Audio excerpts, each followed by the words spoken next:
नमस्कार मित्रांनो, तुम्ही जे समोर गोडाऊन आणि जे शेळ्यांचं बंदिस्त शेळ्यांचं जे शेडचं काम चालू आहे हे बघत आहात. हे मित्रांनो तुम्हाला सुद्धा भेटतंय आणि ही जी योजना आहे ही केंद्र सरकारची योजना आहे आणि या योजनेचं नाव आहे केंद्र सरकार राष्ट्रीय पशुसंवर्धन मिशन NLM नॅशनल लाईव्हस्टॉक मिशन असं या योजनेचं नाव आहे.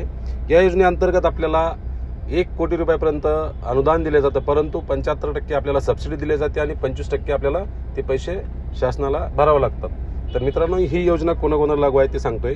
SC बांधव असेल तर त्यांना 75% सूट आहे आणि जर ओपन असेल तर त्यांना 50% याच्यामध्ये सूट मिळते. आणि दुसरी गोष्ट म्हणजे महाराष्ट्र शासनाची जर आपल्याला ही योजना घ्यायची असेल तर आपल्या महाराष्ट्र शासनाच्या योजनेचं नाव आहे मुख्यमंत्री पशुसंवर्धन ग्रामीण. ही योजना सुद्धा आपल्याला लागू आहे आणि या योजनेमध्ये आपल्याला 50 लाख रुपयापर्यंत पैसे मिळतात. त्यातून आपल्याला 75% सूट आहे मित्रांनो. तर आपल्याला जर ही योजनेचा लाभ घ्यायचा असेल तर मी आज संध्याकाळी पूर्णपणे याचे डिटेल्स व्हिडिओ टाकणार आहे आणि तो व्हिडिओ आपल्या यूट्यूबला राहील. यूट्यूबमध्ये आपली जी नाव आहे ती आहे मोहन मुंडे प्रहार. या यूट्यूब चॅनलला आपण सबस्क्राईब केलं तर सबस्क्राईब करा मित्रांनो. आणि आपल्याला पूर्ण डिटेल्स व माहिती तरीसुद्धा कळाली नाही तर तुम्ही माझ्या जालना जिल्ह्यातील अंबड या ऑफिसमध्ये भेट देऊन तुम्ही पूर्ण डिटेल्स व माहिती घेऊ शकता. तसेच तुम्हाला पूर्णपणे तो फॉर्मसुद्धा भरून देण्यात येईल मित्रांनो. तुम्हाला हा व्हिडिओ कसा वाटला आपण नक्की सांगा. धन्यवाद.